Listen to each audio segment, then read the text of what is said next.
What's going on, Bulls fans? Welcome to another episode of Chicago Bulls Central, your number one spot for everything Chicago Bulls related. And on today's episode, we'll be talking about the Bulls and how they rebound after one of their toughest loss of the season against the Sacramento Kings. We'll also be talking about what they need to do to play better tonight against the Utah Jazz. We'll be breaking down the Bulls' upcoming schedule, how they have the toughest schedule in the league remaining, and what that means for their playoff picture. We'll also be going into the mailbag with a voicemail from Quentin. We'll get into all that and more right after this.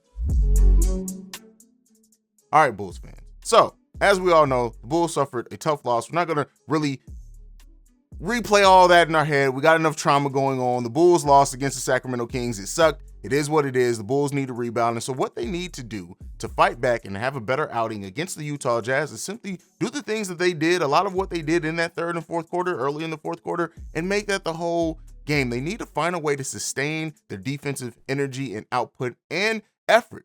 What we're seeing with the Bulls, even in their losses early in the season, every Bulls loss to a degree, you look at the loss against Detroit, compare that to the loss against the Sacramento Kings, they all share similar qualities. And so where the Bulls sometimes falter at is the adjustments, which we all know is something that's happening, is the stagnation on offense. And also something that we're seeing as well is that DeMar just is not having the same output as he was earlier in the season. Now, this could be because of DeMar's minutes, the amount that he's played over the course of the season. It could be that he just needs more help, and we know Zach LaVine's been hobbled as well and missed some games. It's a combination of a lot of things. But what we need to see this Bulls team do today against a better opponent in the Utah Jazz is just execute, play well on both sides of the ball, do the things that you need to do to win games, get transition buckets with especially when you have those bench players in the game who aren't necessarily the best scorers outside of Kobe.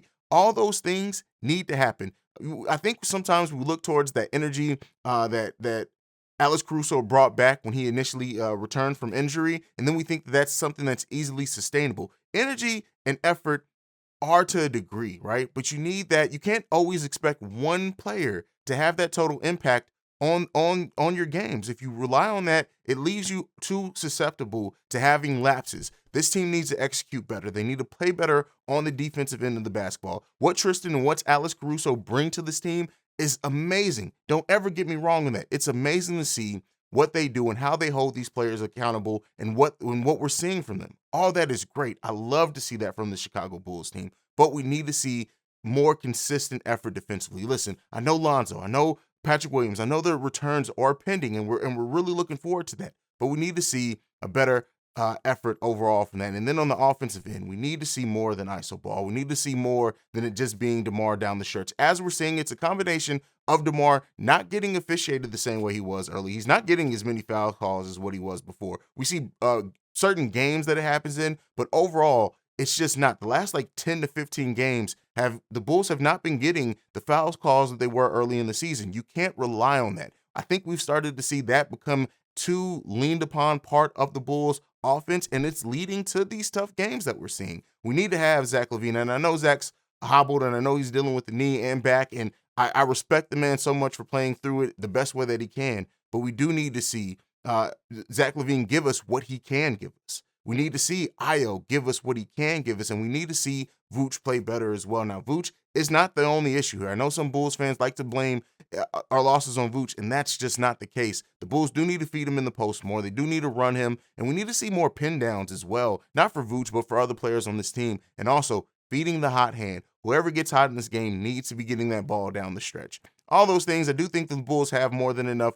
to win against the Utah Jazz. I know some Bulls fans are really, they're down on everything just because of how things are going, and it's understandable, but we need to see a better effort tonight against the Utah Jazz, especially when you have us staying up late for West Coast games. Now, on top of that, one thing that I do want to talk about is the Bulls' remaining schedule. The Bulls have 14 games left. The combined winning percentage of the teams that we have left is 56%.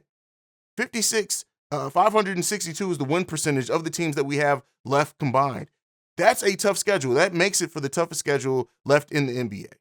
And so you may be asking, why am I pointing that out? Well, I'm pointing that out because of the fact that the East is so tight.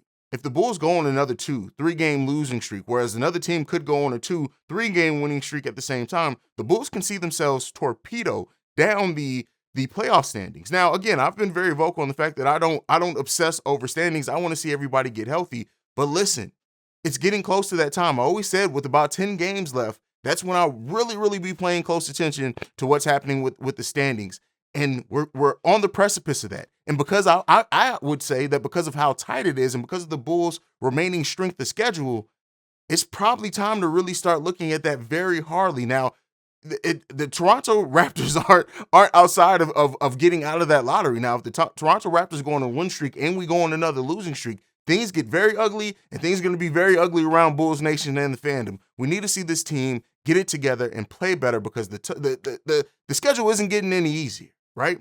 That 562 win percentage of our remaining opponents is like I said, it's the toughest in the NBA, and that's not hyperbole. This team needs to figure it out. And we need to see them play better. We need to see the coaches coach better as well. We need to see a better scheme and to see us better prepared for what opponents we're facing in front of us. All those things need to happen for the Bulls to be able to get themselves out of this run. And, we say that they won 2 out of the last 3, but because of the opponents that we have remaining and coming up, we got Utah and Phoenix, right? That's just this week. The schedule gets even tougher next week. We need to see this team play better, and I hope that they continue to do. Let me know what you think. When you hear that win percentage, the combined win percentage of our opponents left, where does that put you? Where do you think the Bulls are going to ultimately sit when it comes to playoff time? And I know this thing is really going to fluctuate. The Bulls, if they do string another 3-4 wins together, if they can do so, it completely changes the outlook. But things being so tight in the East are going to make this last part of the season very interesting and a part for a lot of conversation as we continue to watch the standings. Let's get into the last thing we have for today, and this is a voicemail from Quentin. Let's go ahead and play that now. Hey, Haize, this is Quentin. I'm just calling after the game, watching the impact Caruso brought to the team. I wanted to call and maybe go over what we're going to see when, Lonzo and Pat are back in the lineup. One of the biggest things I see that what's happening during the game is you kind of see Caruso talking to people, telling them where they need to be, correcting them when they make mistakes. And I definitely know that when Lonzo comes back, he's going to be doing the same thing. Hopefully Pat tends to be a little bit more vocal on that end because we know he knows how to play defense. And that takes me to my next thought, which is the playoffs are a half-court game. But I do think with the way the Bulls are playing, especially with the way they can shut teams down once they get everyone back, they're definitely going to be able to take advantage of great defense on the fast break, getting some extra points that are hard to come by when you hit that playoff time. And then last, I want to talk about Tristan Thompson, man. I mean, what an addition. Just seeing him on the bench, ripping into people, when they make mistakes, really letting his voice be known. I'm starting to see a lot of very strong vocal leaders on this team, and I definitely think it's going to be great. And I'll just throw in there because I have time. I keep hearing a lot of people talk about Vooch and him having a down year and all the things that he's messing up on. But in reality, if you think about it, Vooch is still doing amazing for what we could have. Because we could have Tony Bradley in there tearing things up, messing up, making mistakes, or we can go back to Wendell. So thank you. Hope to hear your thoughts. I'll talk to you later.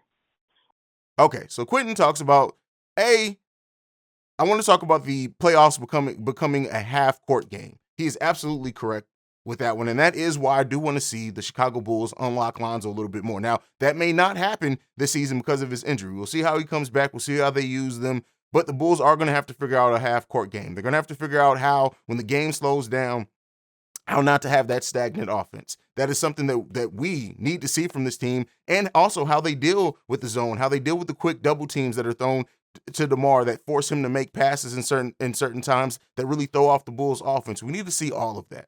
And so this is going to be a very interesting stretch and a very interesting playoffs for the Chicago Bulls as well because of those things. Now, on top of that, he also mentioned what Alex Caruso and Tristan Thompson have brought to this team. It's amazing what they've brought to this team. Honestly, I think if we would have had Alex Caruso for a whole season and Tristan Thompson for maybe this whole season, now again, that wasn't possible. If we had it, I think this team, some of the issues that we're seeing now would have been worked out with those younger players, with those bench players who don't have enough, have as much experience. I think those things would have kind of worked themselves out by now because they really do hold their players accountable, and I love the energy and stuff that they bring. I also think we do need to see Tristan Thompson play more minutes. This 17, 18 minutes a game from Tristan Thompson, I want to see that go up, me personally, and I understand why it doesn't, but I do want to see that go up. Maybe they're saving him for the playoffs. Maybe they will use Tristan a little bit more in the playoffs for his size, his offensive rebound, and the extra possession he gets the Bulls, all those things. But yes, what Ellis Caruso and what Tristan Thompson brings to this team is hugely important, and especially when you're talking about gearing up for a playoff run. Now, on top of that, Quentin mentions his other things about the team. I agree with everything Quentin said. I really don't have much other than that to really add to this. This is a great voicemail from Quentin. Thank you for supporting the show. Thank you for sending in a voicemail. If you want to send in a voicemail like Quentin, you can do so at 773-270-2799. But that's it for today's episode. Make sure you're following the podcast at Bull Central Pod. You can send us any feedback, questions, comments, concerns, bullcentralpod@gmail.com. We got a game night tonight. We'll be doing a pregame and a halftime hangout. We'll see about the postgame. We'll see. We'll see.